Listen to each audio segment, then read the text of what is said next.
ndenge balobaka soki okili politike ekolandao ata na sani ya kolia to mpe na mbeto ya kolala oyo elingi koloba.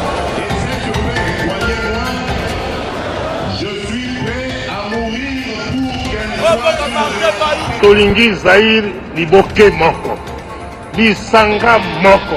Confiance Mobutu, il était mon secrétaire attaché d'un grand plan.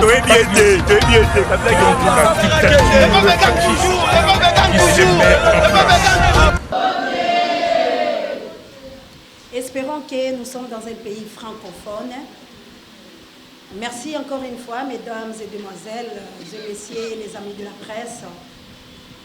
On m'a déjà présenté, je suis au sein de la presse congolaise. Mais laisse-moi vous dire une chose. Moi, je suis venu ici pour que nous, les peuples Congo, nous vivons dans la paix et nous ayons la vie en abondance, comme Dieu nous a dit. Mais laisse-moi vous blesser parce que je ne peux pas parler en français.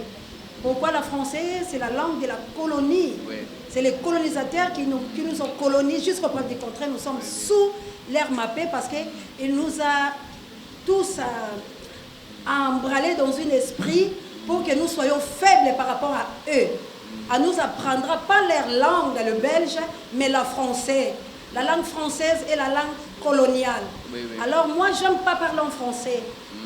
Je me suis étudiée à Lingala, mais j'ai fourni des efforts pour que les gens ne passent pas en parlant français, que nous sommes des intellos. Moi, je dis N-O-N. Tu peux parler Lingala, tu dépasses même celui qui s'exprime en français. La français, c'est la complexe, comme moi j'ai l'habitude de le dire. Alors, comme nous voulons être libres spirituellement, il faut que nous chassons les occupants qui est en train de nous occuper dans notre pays par rapport à leur langue. Oui, oui. Alors, mesdames et messieurs qui sont ici, et mes camarades journalistes,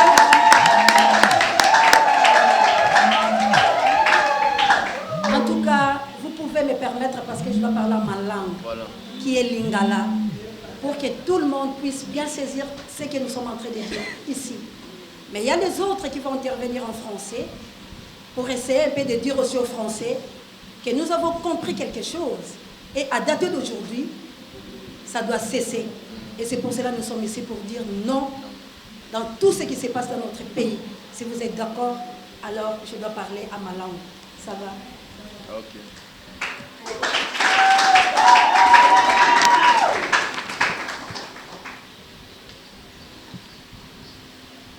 Matondo mingi na bino banso bozali kati na oyesika bandeko basi mibali pe bilenge pe matondo makasi na baninga la ngai bapanzisa pamba te na ali pe moko ya mopanzisa ngo kasi ngai na mitia lokola mobundeli yango ta mosusu boko mona kati na oyesika eli bongo na bilenge babundeli baye ko Kongo na banzi ete bakotalisa bino bango na moto asengeli biso banso tosangani kati na oyesika to na mbela o tobengaki bino ezali pamba te toali koloba maye o mazali koleka na République démocratique du Congo o ezali moko ekolo wayo ya ngai pe ya biso banso na banzi ete bino banso bozali kati na oyesika pe bapanzisango bokoboya te ke mboka wa biso eyali bongo na pasi ya koleka to pe tokoyo koloba ete mboka la biso ezali bongo kokutana na maye oyo ekopesa te na ye mwana ekolo Kongo azwa bonsomi boye pamba te bino banso boyebi ete na ngambo ya este ekolo wa biso koboma minyoko kimia eyali penza te na likambo etali bokengeli bwa bango oyo bino na lokota ya français boali koloba ete sécurité kuna bazali kobika malamu penza te kasi bino banso boyebi ete bamendele oyo tobengi bango na kombo ya Monesco baumeli mibu miike tuku mibale na moko soki tokoki kobakisa kasi kimia na mboka mabiso mozali te pe bino banso boyebi ete totikali bobe na sanza motoba oyo esengeli tokende bongo na maponami na ye ekolo Congo. Kasi toko panza mpoke na mayewana. Likambo ezangi kimia na mboka na biso pe na makambo oyo etali maponami na kati ya ye ekolo wa biso. Kasi na tango oyo penza biso towali na yango na koliki ate ete na sanza motoba oyo etikali ke bakokoka kolobela biso mayemanso mazali kosalama na ye ekolo wa biso to pe maponami penza mikozwa esika pamba te na ye ekolo Congo biso banso toyebi ete etumba ezali po ete bato bakosala biso etumba wana bayebani na molongo mobimba pe bino boyebi bango yango tala tina tokoloba ete bato baike oyo bazali komotelemi po ete na kolobeke ete maponami esengeli esalama ekosalama na lolenge kani na sanza motobo etikali po ete makambo ya somo eli koleka bongo na ngambo ye ekolo Congo. Nani oyo akotelema na nzoto waye loboko lokatani pe biteni misusu bitikali ezala bongo de sengo talatina emituna oyo tokoloba na kati na yo esika na bapanzi sango oyo tokoyeba ete to panza penza mpoke pe tolobela makambo wana kasi na panzi ete moto moko te soki loboko loye ekatani nzoto misusu palatio etikali ekosala bongo teke na banzi ekosala mate boni boni biso bakongomani etumba yali pe toke na mapona ngambo mosusu ekosala mapona mite po yali na milelo pe ngambo mosusu ekosala mapona talatina tokopanza teke kati na esika pe komiloba mabosolo bosolo na mayo makoleka ekolo wa biso Congo. Kasi bandeko balandi na 1997 biso banso toyebi ete bato ya MONUSCO bamikanzaki penza ko tokomikanga na komiti ya maboko na bilembo na bango na bapapie po ete baya awa na ekolo Congo. Bayelaki nini na ekolo wa biso? Bayelaki po ete kimia ezala na ekolo wa biso. Kasi na botani malamu tokomitu na mituna katikati na oisika bayi MONUSCO bakotaki penza mpona kotia kimia na ye ekolo wa biso to mpe bayaki na politike moko ya komiboma bakongomani iso basila kuna na ngambo ya este po bango bazwa ndambo ya ekolo wa biso bobomesano boyebi bino basoke balwanda bakosengaka mabele mabiso MONUSCO eyaki po epesa bango mabele ya Congo na komiboma bana ya Congo po ete na botali malamu bango bakoti bavandi kasi totali na malamu ete bango bayaki nde na mabongisi ya koboma bakongomani iso po bazwa mabele wa biso bapesa yango bongo na babundisi babiso oyo ezali bongo barwandais.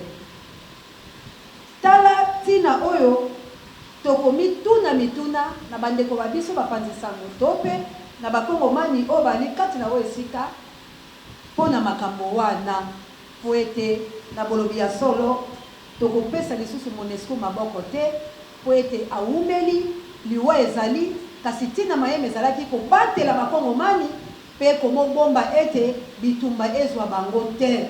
Cela veut dire moto nyonso ali kongomani bisika MONUSCO ali bakoki kosala ye mabe te moto pe mosusu akoki kokota te po ete aya koboma bakongomani kasi tomoni ete elamba moye mwa pembe pe bakisamaki na ngola ayaki na politiki ya mwa nyamu na komisilisa bandeko na este.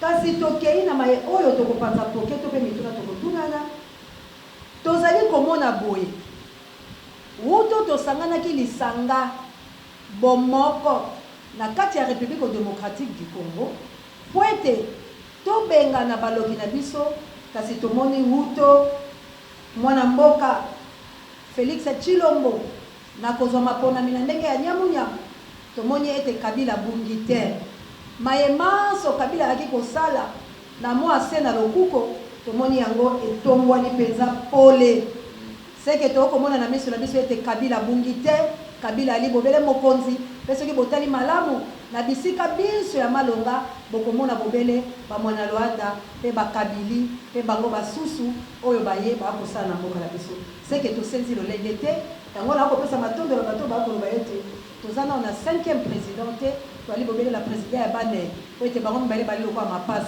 Ce que Tali Kabila, Tali Félix, Bilong Nabango, et Kokana. Yang.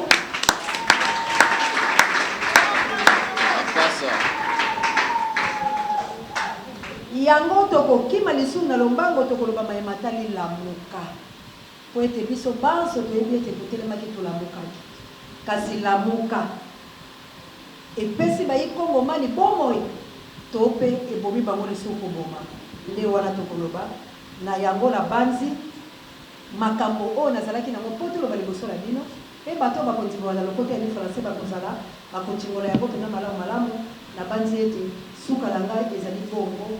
Po ete tolingi biso banso ekolo wa biso ezwa mobele lipanda nango ya solo petala tina biso banso tokotelema awa kobanda lelo ntango tokobima tokei koloba na bayi MONUSCO baoccidentaux balebele wana bato mabe oyo baye mpona koyibaka minere na biso oyo peuple congolais ali mobola tikino lelo mekolo waye ezali na bofuluki ya mai ya mabele pe ya biloko biso ndeko banda lelo tolobi nzela ekomi bongo bilei babiso tout congolais akotelema ndenge bango balobaka lokote ya français a revendiquer ba droit tokoloba celui qui veut la paix prépare la guerre. Alors na kati ya République démocratique du Congo MONUSCO ekozwa biso bakobima pe bakambi nyonso ya lokuta tokosala na bango face po ete tokondima mapona militaire ya lolenge oyo po ete bino banso boyebi ete tosali maponami masato oyo epesi biso litomba te tokondima ya manei te ntango toali nao na bowuku tala nasukisi awa matondo na bino banso. Traduction en français, et ça la économie générale et intervention à maman, parce que la réunion sur le la mission a été américaine.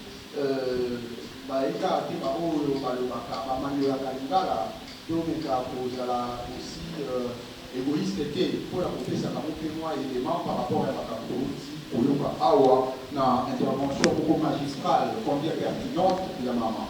Voilà, maman a abordé 3 problématiques. Certainement vous constatez qu'elle a abordé 3 problématiques. La première problématique a porté autour de la question de la sécurité qui se passe à la partie est de la République. La partie est de la République, nous sommes sans ignorer, depuis 1997, la République démocratique du Congo connaît dans sa partie est une tuerie à répétition. Au point que cette tuerie a occasionné beaucoup de citations de la part de certains Congolais pour qualifier qui était le véritable agresseur de la partie est de la République. Et c'est avéré que il n'y a pas longtemps, nous avons eu la précision que ce sont le Rwandais et les Ougandais qui sont en train de tuer la République démocratique du Congo. Je vais vous donner pour vous dire que toutes les années qui passent, le Rwanda et l'Ouganda, depuis 1997, volent à la République démocratique du Congo 25 tonnes d'or, équivaut à 25 milliards de dollars. Et cette insécurité qui se passe à cette partie de la République, tous nous connaissons, c'est tributaire à une stratégie machiavélique de puissance internationale qui essaye d'alimenter ces pays pour que ces derniers puissent donner les armes aux différents rebelles terroristes qui sont implantés dans la partie est de la République. Et nous, en tant que Congolais, maman essaie d'interpeller le Congolais que nous puissions avoir à l'esprit l'idée de savoir que c'est les gens qui nous gouvernent actuellement, les gens que nous avons pas votés, qui sont aujourd'hui dans les institutions de la République, n'arrivent pas à nous apporter une réponse idoine pour que cette question soit solutionnée. Et par voie de conséquence, elle nous demande de pouvoir avoir une mobilisation, que nous-mêmes nous puissions être mobilisés, être à mesure de revendiquer le droit, parce que si nous continuons comme ça, nous serons dans une république où à chaque fois nous nous approchons pendant la période électorale, il y aura une partie de la république qui sera fragilisée, qui sera occupée aux mêmes ennemis. C'est ainsi qu'elle nous recommande de pouvoir avoir cette manière de dire à ceux qui nous dirigent contre la volonté du peuple, d'avoir un œil regardant par rapport à cette situation. Elle a évoqué également que la MONUSCO dans notre pays, il y a de cela plus de 22 ans, depuis qu'elle est ici. Cette mission onisienne était venue en République démocratique du Congo pour résoudre cette question d'insécurité. L'Organisation des Nations Unies, par le biais du Conseil de sécurité, a voté un protocole pour envoyer la MONUSCO ici. Mais malheureusement, nous constatons, depuis que la MONUSCO est ici en République démocratique du Congo, on retrouve la plupart des cadres de ces derniers que dans des zones minières, là où il y a le minerai de Congolais. D'ailleurs, ce n'est pas à vous, la presse, que je vais informer qu'il existe certains au cadre de la MONUSCO envoyés ici en République démocratique du Congo qui ont été tués dans l'une des parties est de la République. Et cela nous démontre à suffisance que la MONUSCO n'était pas venue seulement à l'idée d'aider l'armée congolaise à résoudre cette question d'insécurité, mais par contre pour piller les richesses congolaises. Je cite le minerai, le cobalt, le cuivre, ainsi de suite. C'est ainsi que nous, en tant que Congolais, connaissons déjà que cette guerre a beaucoup perduré. Nous devons être responsabilisés pour que nous soyons à mesure que nous-mêmes nous puissions prendre notre destin à main. Parce qu'au Limaté, nous n'allons pas accepter, voulais-je dire, qu'une partie de la République soit fragilisée alors que nous sommes ici en train de vivre dans la quiétude. Au-delà de cette question d'insécurité, elle a également abordé la question de M. Tshisekedi Tshilombo, la crispation de la scène politique. Nous sommes rendus compte que depuis que Tshisekedi est au pouvoir, 2018 jusqu'à le jour, tout ce que nous avons eu à reprocher à M. Kabila continue à être perpétré. Nous avons demandé à Tshisekedi, nous avons reproché à Kabila, voulais-je dire, le pillage de ressources. C'est ce que nous sommes en train de constater. La mollesse dans la gestion de la République, c'est ce que nous sommes en train de constater. Le détournement des deniers publics, ce n'est pas d'ailleurs elle qui le dit, c'est M. Jean-Marc Aboudou qui était l'un des monteurs, l'un des personnalités phares du régime Tshisekedi, qui vient de relever à l'opinion nationale et internationale que Tshisekedi, chaque mois, il y a des jets qui viennent récupérer des millions de dollars pour aller le caser dans des paradis fiscaux en Europe. Ce n'est pas nous qui le disons, nous réveillons le propos de ce que Jean-Marc Aboudou a dit. Déjà, tout ce qu'elle vient de dire tantôt prouve à suffisance que Tshisekedi n'est pas venu pour le développement du Congo, pour que le Congo puisse être un État indépendant, un État démocratique. Parce que tout ce que nous avons reproché à Kabila, c'est ce qui est en train d'être fait. Voilà. Au-delà de ça, elle a parlé aussi de la question de la Mouka. La Mouka, en 2018, voire même avant, était constituée comme l'espoir du Congo. L'espoir du Congo, pourquoi? Parce qu'on avait eu à choisir un candidat qui a été élu, mais malheureusement, on a volé son victoire. Mais la Mouka aujourd'hui, à la place qu'elle reste dans cette osmose, dans cette dynamique de pouvoir incarner l'espoir du peuple congolais, la Mouka se verse dans une polémique. C'est elle qui le dit, j'insiste, dans une polémique de positionnement. À la place de pouvoir présenter une alternative, en fait qu'en 2023, nous puissions avoir des dirigeants, ou bien avoir un dirigeant issu de la Mouka qui va incarner la bonne gouvernance, qui va pacifier toute l'étendue de la République, résorber cette question d'insécurité qui gangrène l'Est de la République. Mais malheureusement, nous constatons le leader de la Mouka ne pas être dans un courant de sainteté. C'est ainsi qu'elle lance le débat. Elle pense qu'avec les différentes questions que la presse pourra poser, nous serons en mesure de pouvoir répondre pour permettre à ce que le peuple congolais soit éclairé aux différentes questions qui se passent en République démocratique du Congo. Merci. Je pense que c'est l'économie générale de ce qu'elle venait de dire dans son speech. Voilà. À part elle, il y a d'autres intervenants. Je vois monsieur...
la défense et de l'armée. C'est là où même il a épinglé la question de la situation de la MONUSCO. Nous avons constaté à Goma, il y a de jeunes, de mamans, le vieux, qui sont tués simplement parce qu'ils étaient en train de revendiquer que la MONUSCO quitte la République démocratique du Congo, soit suite à leur opacité par rapport à cette question d'insécurité qui est devenue atroce dans la partie Est. Mais malheureusement, cette MONUSCO, chaque fin, comme je l'avais dit lorsque j'avais pris la parole, chaque année, nous gaspillons 1 milliard de dollars.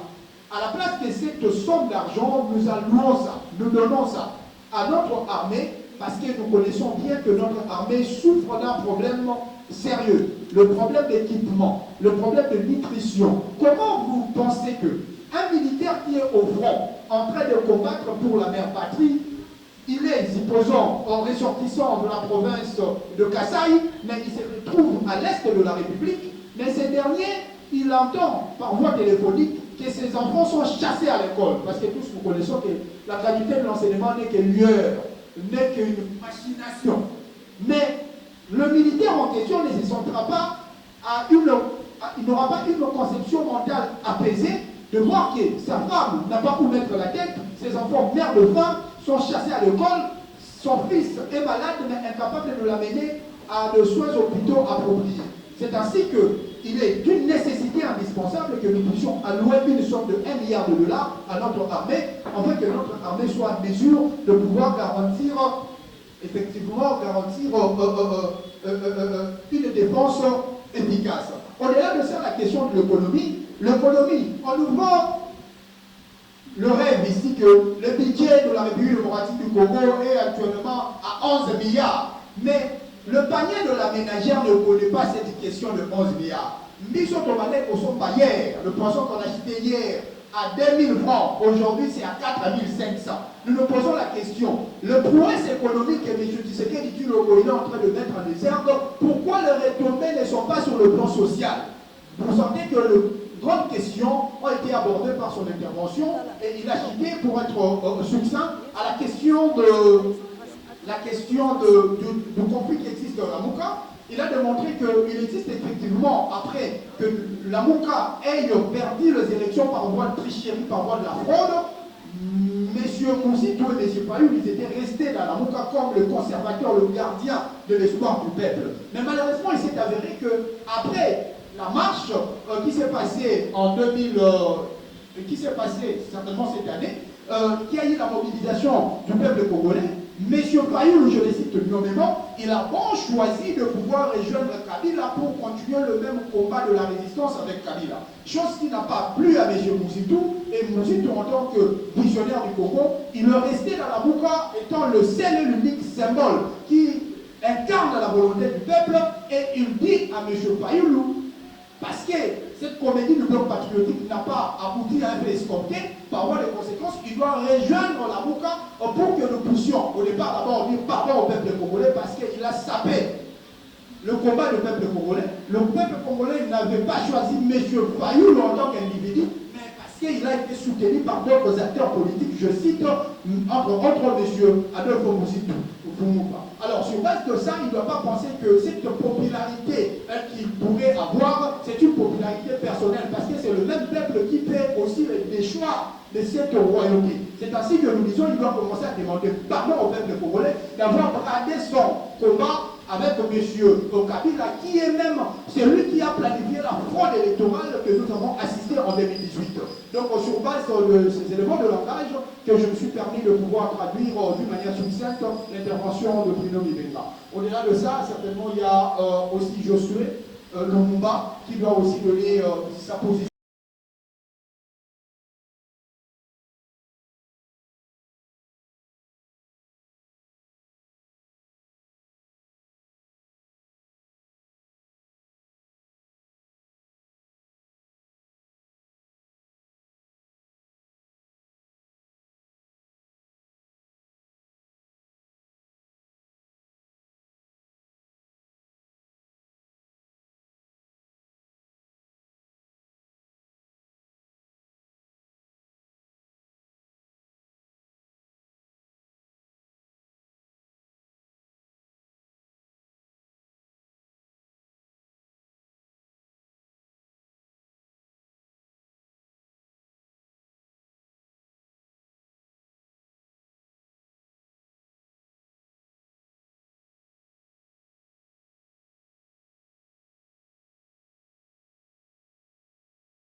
kona biso babundaki na tina mboka oyo mais nalobia soki nabundi nakokufa bien sûr ndenge kwa kufa ilobi mais so pe nabundi te naotikala seko naokufa kaka vaut mieux nasala quelque chose n'est-ce pas comme ça nakufa na lokumu mais tokokufa peut-être toza na lindo oyo bongo te voilà bamaman nayebi ete bino nde bobotaka biso bino nde boyantaka biso me na ntango mboka ali kokende malamu te bozali mpe na influence monene bozali mpe na likambo ya monene mosala mpe ya monene ya koloba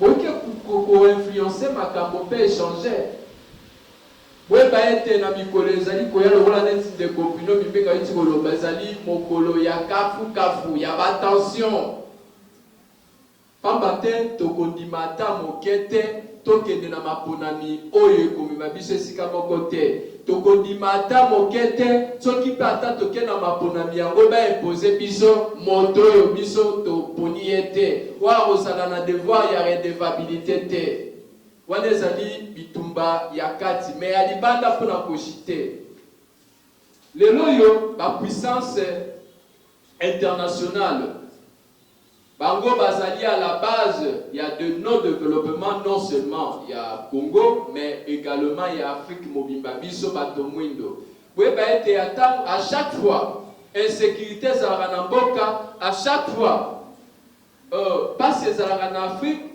cela profite na bamindele communauté internationale bitumba oyo boyeba na kobunda na niveau international ezali contre la politique occidentale en Afrique.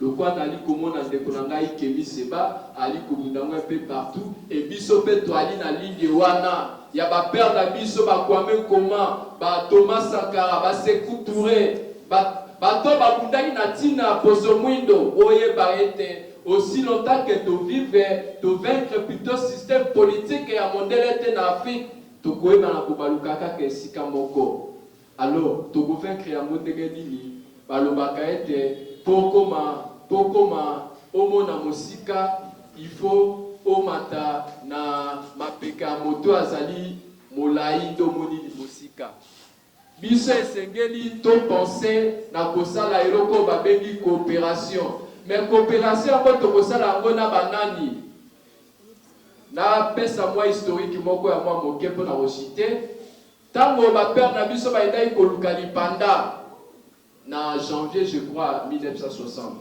bakei koluka lipanda na mboka ya mondele na Belgique mondele yebisi bango ete bino bokozwa lipanda te pamba te boali représentativité ya peuple te boke koluka légitimité epa na peuple ezalaki une façon koyesa bango ete bino bokozwa légitimité te mais bapere na biso bakangai maboko te balobi toluka nani azali adversaire ya mondele nani azali adversaire ya baoccidentaux ya Belgique bamaniolu malamu bayebi ete adversaire ya baoccidentaux ce sont l'URSS à l'époque, la Russie aujourd'hui.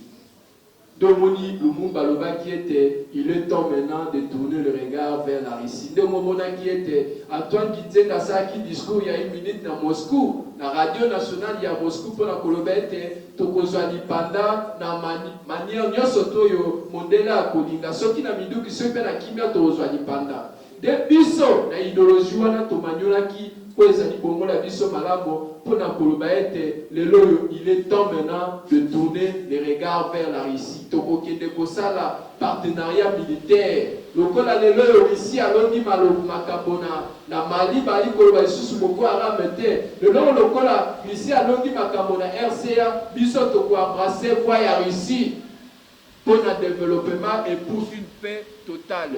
To sala ki sitting récemment bomonaki. Tango to sali sitting na biso to komiti liboso ambassade. To kuteni na monsieur l'ambassadeur, to bise de toali na posa ya soutien à Russie à intervenir. Mais monsieur l'ambassadeur a l'objet na yo ki wezali posa na bino to kotinda rapport na biso na Moscou. Rapport ekei na Moscou. Moscou bomonaki récemment wa ke communiquer moko ebimaki communiqué pour la Colobette, la Russie est prêt à ouvrir les armes, n'est-ce pas, na boko ya biso potolonga guerre et ala qui effort ya biso nde to ali pour maman Ozia de Kobino Mibenga ba de marche biso to salaki mais on le gouvernement na biso ba saisir opportunité wana loko la bango ba ali bana ba occidentaux ya ba impérialiste ba ali ko travailler pour na intérêt na bango bango ba boya ki na bango ko opportunité wana pour na koloba ete effort biso to salaki na ba maman Ozia et kindaki obe pamba mais kasi toti qui pète le la biso peuple toali souverain toali ko continuer toujours la même lutte na biso wana na banza ete na suki siwana batondo la bino mesures palliatives qui ont été proposées après le départ de la MONUSCO pour assurer la sécurité à l'est de la RDC. La deuxième question concerne la Mouka. Quand vous parlez de la Mouka, vous avez parlé de la Mouka dans le passé. La Mouka était. Confirmez-vous aujourd'hui la disparition de cette plateforme électorale? Qu'en est-il de Adolphe Bozito aujourd'hui? Peut-il encore s'identifier de la Mouka où ces interventions actuelles sont comptabilisées dans 50 personnes? Like FM, c'est continué. Kaka koloba ou bien vous allez la ligne à vous proposer pour la MONUSCO à Kokanakokinde. Le Capoyali Bali, l'Italie Lamuka.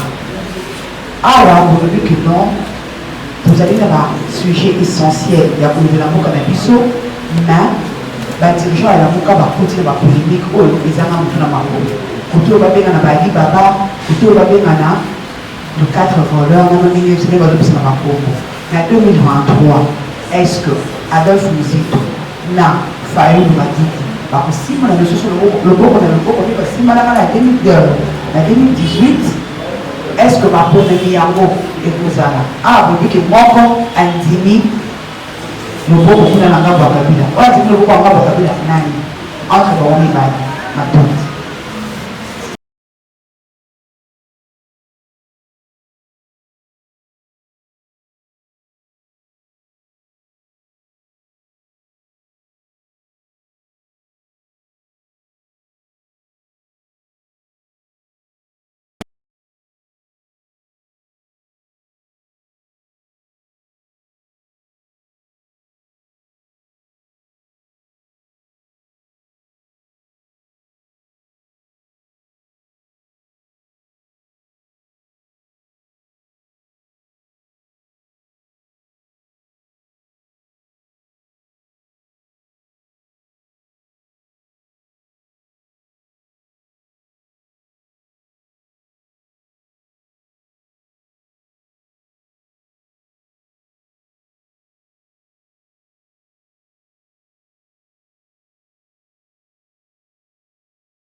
derrière Madame Océan.